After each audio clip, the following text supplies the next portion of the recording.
Hello, everyone, and welcome to the Neurology Nuts and Bolts podcast, all about constructing your career in neurology. I'm your host, Sarah Schaefer from the Yale School of Medicine, and today, as part of the Finances of Career series, we will be talking about RVUs, or Relative Value Units, with Rohit Marawar, who is an assistant professor of neurology at Wayne State University, and Mark Newer, who is the department head of neurophysiology at UCLA and serves nationally on the CPT and Relative Value Unit Committee advisory panels that publish CPT codes and set RVUs. Thank you for joining us, both of you.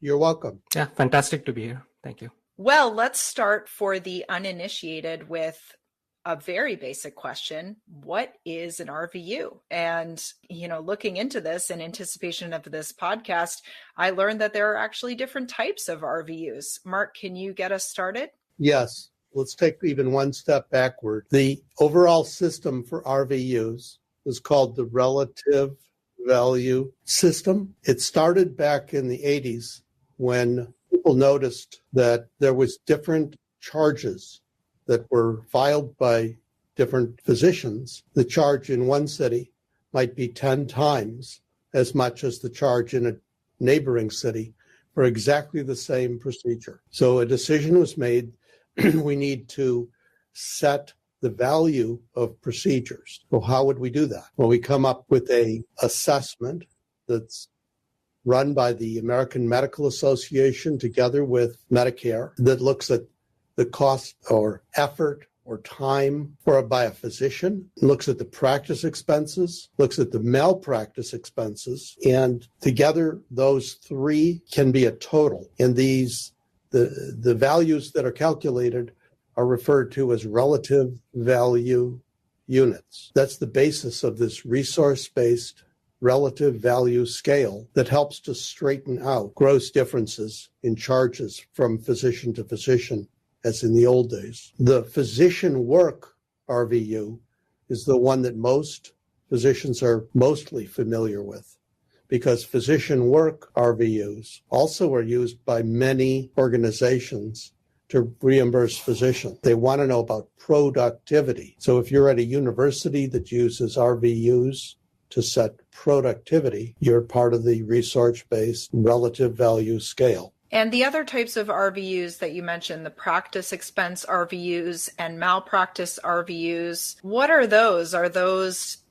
individual to individual practice based? How do they actually relate to what the physician needs to know? Well, let's talk about how each of these gets set. The physician work RVUs are set with a survey called the RUC survey of physicians who are from the specialties that provide a particular service, like let's say for EEG. So a survey is sent out when those codes are going to be reassessed. The results of the survey help set what the physician work RVUs are. So physician work is set based on the practitioners in a field, saying how many hours or how many minutes are spent with each step in the process.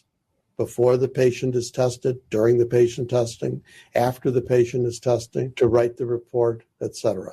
That's physician work in RVUs, which is really based in minutes. Practice expense is what it costs to run your practice. Of course, people might game the system a lot in any survey of how much it costs to run your practice. So at American Medical Association, a outside vendor, a accounting firm, was hired with CMS's, Medicare's input, to go out and ask a large number of practices to submit their Internal Revenue Service tax reports. On the basis of those tax reports, it's felt one can calculate how much it cost to run that practice. So IRS tax forms were used to set how much does it cost for that particular procedure or that particular specialty to do the work. In neurology, it's usually around 42 to 45% of the overall total payment is in practice expense, meaning that's almost as important as the physician work in setting how much money is paid to a private practitioner to provide a service. For malpractice, the CMS, Medicare, surveyed the carriers within each individual state or region, and they set the typical malpractice cost for the typical physician in a particular specialty in a particular region. So Northern California is maybe different than Southern California. And that's usually maybe for surgical specialties, more like 6% of the overall cost. For neurology, it's more like 1 to 2% of the overall RVUs. And you talked a little bit about the history of incorporating RVUs into the medical model in terms of reimbursements and charges being completely different, even in neighboring areas. How was this incorporated into the system? What's the rest of the history there? Well, once you have RVUs, there's a need to convert that into dollars. If you're a Medicare intermediary or you're a commercial payer, you can use those RVU numbers and convert them into how much you're going to pay. So to do that, there is a GPSI, or geographic practice expense factor, and a conversion factor that's used. A GPSI ratchets upward or downward the amount of RVUs that are credited depending on the cost of living in a particular place. For Iowa, it's less. For New York City, it's more. So it's a cost of living adjustment. And then a big factor is the conversion factor. Each year, Medicare sets what they believe is the correct conversion factor to convert an RVU number to an actual dollar figure. The dollar figures then are applied to each of the various CPT codes, procedures, and that's how much they're going to pay in that locality for that procedure. The conversion factor is national. So each year it's set, and right now it's around $35 per RVU. So if you get a total RVU of 1.0, Medicare will pay you $35, a little bit less in Iowa, a little bit more in New York. So the GPSI, or the regionally based modifier, I assume that's based in part on practice expenses differing between different regions? Yes. So Medicare goes out and identifies costs such as the average cost of rental for an office rental site, or the average cost of labor for the kinds of labor used in that practice. And the conversion factors, are these types of calculations also used by other payers, other insurance companies with different conversion factors? Well, there's two different directions to go with conversion factor. One is each carrier can set different conversion factors. So United might pay not $35 for that procedure. They might pay $50. Blue Cross might pay $45. They all have their different conversion factors. And in fact, it differs from practice to practice too. So you might get a contract with Blue Cross that says we're going to pay you at a conversion factor of, let's say, $40 per RVU. And the next guy, one building over, is getting a contract that says I'll pay you $45 per RVU. You often will hear debate about the politics of the conversion factor because Medicare tends to set it low because that helps keep the Medicare budget neutral from year to year. The Medicare budget is expected to increase as the number of people on Medicare increases, plus a little bit of an adjustment for cost of living, but it tends to run low. As an example, when this all came out originally around 1992, the conversion factor was $32 per RVU. And I told you now it's about $35. Think of that. In 30 years, the payment has gone up about 10%. That's way below what it actually is in inflation. Every year, Congress has to get involved to boost this conversion factor because Medicare tries to set it low, and then all the medical societies appeal to Congress to push it higher. And Congress tries to not break the budget, so they pick some middle number, but it takes a congressional action to actually set the conversion factor many years. Wow, this is very complicated. Can you tell me where RVUs are used, is this just a United States thing, or is it used in other places, other countries? And are there environments within the US where RVUs are not really part of the billing process? Kaiser, which is an HMO, or the VA? RVUs are used within the United States in the way in which it's currently set. No one else actually picks up our numbers and uses it elsewhere, to the best of my knowledge. But other groups have fee schedules. Like in Canada, there is a fee schedule. It says this is how much we pay in Ontario for an EEG. Might be different in Quebec. Other countries in Europe have been looking at the US and trying to copy some of the processes that we use here. Further talking about the use of the RVUs widely in the US, it's a productivity measure. So while you as an individual neurologist might not run into it as part of the payment that comes to your university practice or large multi-specialty practice because you're paid a salary. Nevertheless, you may find that you're judged on how productive are you in a given year. So the physician work RVUs will be used to say, well, you did this many level 3 visits, this many level 4 visits, this many level 5 visits, and it all calculates out in physician work RVUs to be a certain number. In university practice, that number might be around 4,600 RVUs per year. And then your university will turn around, or your large multi-specialty group will turn around and say, okay, we're paying you this amount of money every year as your salary, and we're paying you your benefits, but we expect you to make 4,600 work RVUs each year. And if you come out short, we may ratchet your salary down a bit, or we'll find a way to assign you greater amounts of work. The flip side of that is that the same universities or practices may say, well, if you exceed your target RVUs, we'll pay you more money. You'll get a bonus each year. They may say, well, we'll pay you $25 per RVU. Now, Rohit, can you tell us a little bit about your own experiences as you've worked in several practice models and how you've thought through RVUs in the negotiation side of things, how it's affected your income and how it's affected your day-to-day? I think let's start with the physician contract aspect of it. It's very important to know, first of all, what is reasonable. If you are expected to have an annual work RVU expectation, what is reasonable? And then that is where MGMA data can be very helpful. Not many people know this, but you can actually get the MGMA data from your university library for free, and everyone should have access to that.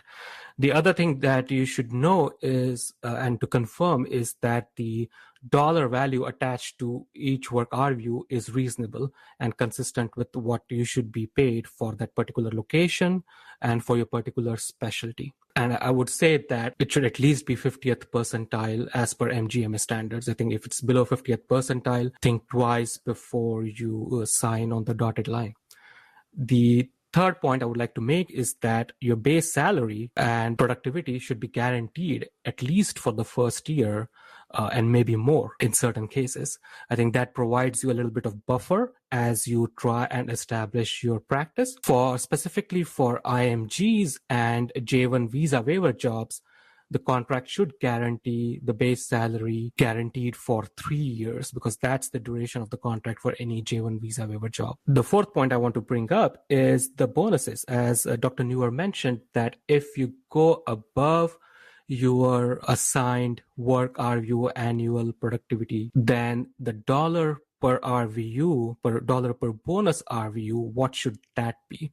Now, I have seen different models for this. The first job that I worked at, which was in a community hospital, the dollar per RVU value was the same as, for the bonus, was the same as the dollar per baseline RVU. And to me, that makes the most sense. But since then, as I've interviewed in other positions and in other jobs, I've realized that that's not necessarily a standard. So for the bonus RVU, the dollar per RVU value might be lower than the baseline RVU value. It might be 20%, it might be 35%, it might be 50%. And I think that's where it behooves you to get more information about what is standard for that area, for that location, and for that particular specialty. Can I just go back and touch on the MGMA? Mm-hmm. Can you just tell us exactly what that is and where it comes from? MGMA is a survey that is countrywide, and I think it comes out every year. So there is a percentile salary for each specialty, each geographic location. So a 50th percentile salary means that obviously 50% of the physicians in that particular location and in that particular specialty, at least that much money in a particular year. So a 50th percentile would be considered kind of medium, and that is at least what should be a guaranteed base salary in your physician contract. But obviously, with sometimes with location, depending on the academic practice versus private practice, that might vary. And are RVUs also within the MGMA data? Yes, they are differentiated by the percentile. We have talked about this a little bit in some of our other episodes about contract negotiation, so that's a good reminder of how that's related. When a physician actually sits down to try to bill, what do they need to know about how an RVU is determined and what kinds of things lead to more or less RVUs? The RVU structure is published. It's quite openly on the internet. You can find it amongst some of the many Medicare values that are posted by your local Medicare carrier. But another good place to look would be with the national societies, because they also publish RVU values, a whole schedule of what these are worth. Like the EEG Society, ACNS, publishes a list that includes all the EEG services as well as physician visits. AAN publishes a list. In there, you can see how much different services are worth. In recent years, those numbers went up. There was a negotiation to resurvey physician work. The survey, let's say for level 5, for physician work, return patient went up by about 30%. And that kicked in when those new rules for documentation standards kicked in a year and a half ago. So we're actually getting a bit higher now than we did traditionally. Can I ask you a more detailed question about those encounter levels? We are going to do a separate podcast on billing and coding, but just in terms of the RVU increases with encounter level, do they increase at a standard RVU increase for each level from 1 to 2, 2 to 3, 3 to 4?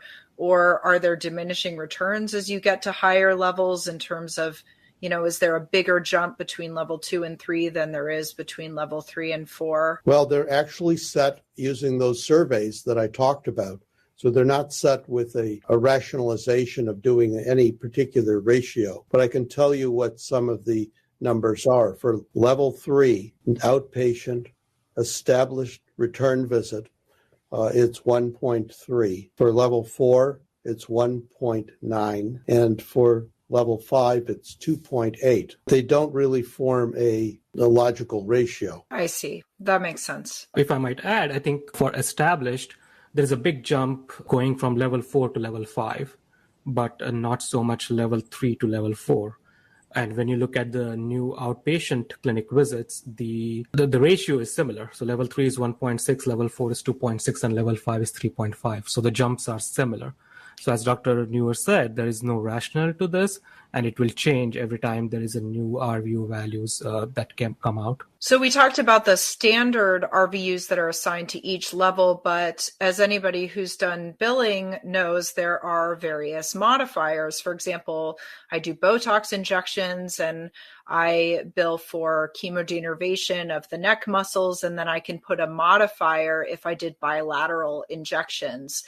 And then there are other modifiers, like putting a modifier that a trainee was with you during the encounter that my understanding is have no effect on payment. Can you talk a little bit about how modifiers affect the RVUs? Sure.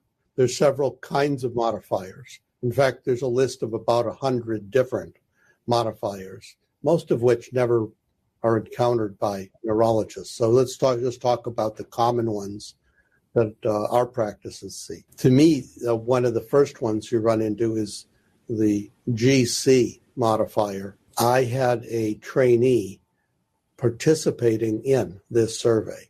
They weren't just watching, they actually did some of the work. It does not affect the payment at all.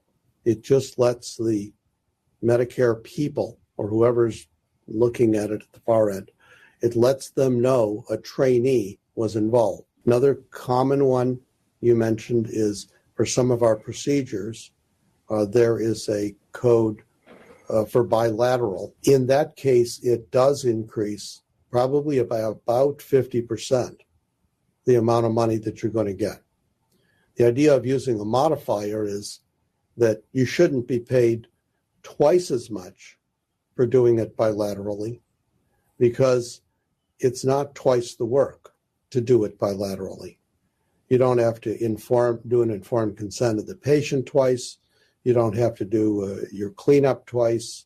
There's a lot of things that you only do like 1.5 times. Another example of a modifier is 26. Modifier 26 says, I'm interpreting a study. So if you do an EMG in the hospital, or you read an EEG where the hospital lab ran the test, you can't bill for the whole EEG. You can only bill for the professional component of the EMG or the EEG. And that's modifier 26. It says I only did the physician component. I didn't run the test. For procedures like an EEG, if you do it in the office, you don't use the modifier if you're paying the tech and you bought the equipment.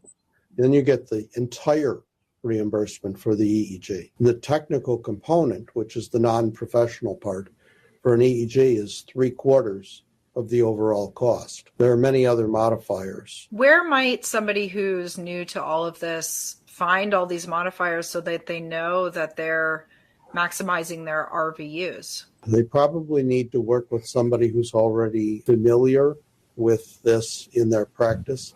If you're doing a fellowship, you may learn from your supervising attending. If you move to a new institution, a new large group, they may have somebody who is an auditor whose real job is to get people to do it right, not to audit you and punish you, but to make sure you're using the right modifiers, you're using the right codes, so that the bills go out correctly. Dr. Newer touched on this as a kind of a practical application of or practical way to learn RVUs. I think is important to start as a trainee, learn from your attendings, and when you are at least a junior faculty, to find a mentor for these things, for billing and coding. So many people that I meet and that I interact with don't really understand the basics of RVUs and billing and coding.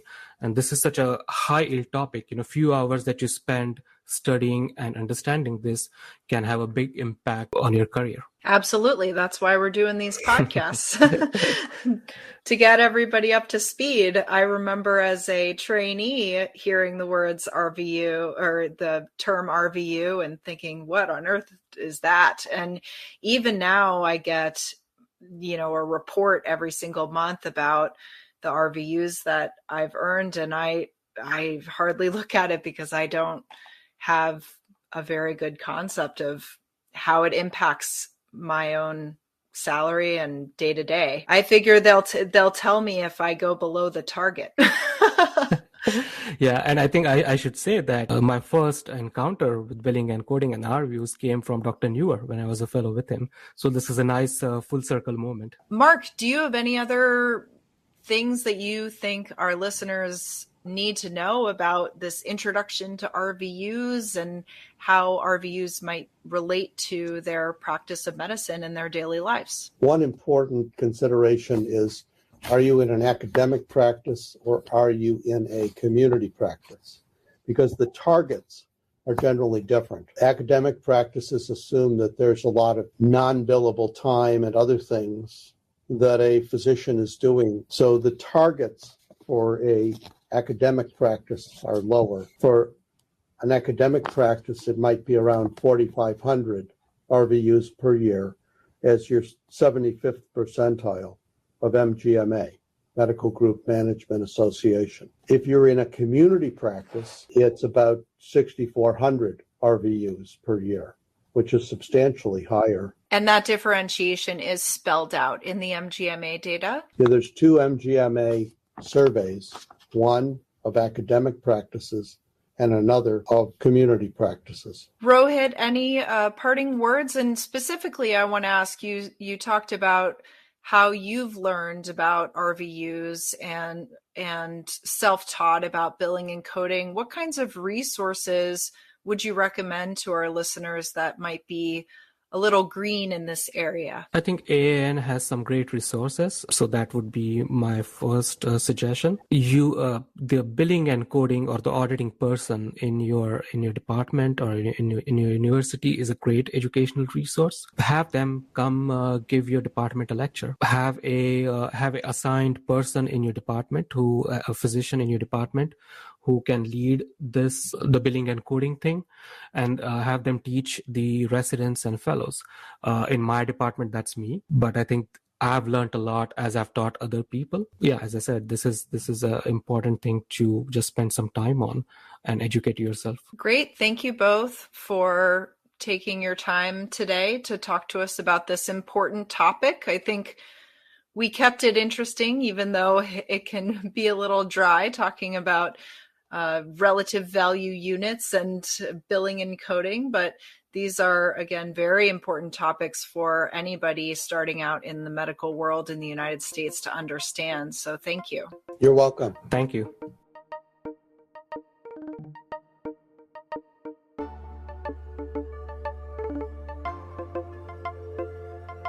This podcast is created and produced by myself, Sarah Schaefer.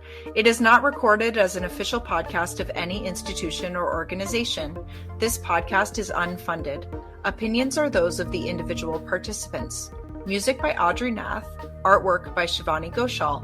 Want more content like this? Be sure to subscribe to the Neurology Nuts and Bolts podcast wherever you get your podcasts to hear more about constructing your career in neurology. Follow us on Twitter at NeuroBolts and on Facebook at Neurology Nuts and Bolts to stay up to date on new content and give us feedback on what you want to hear, and tell your friends. Thanks for joining us.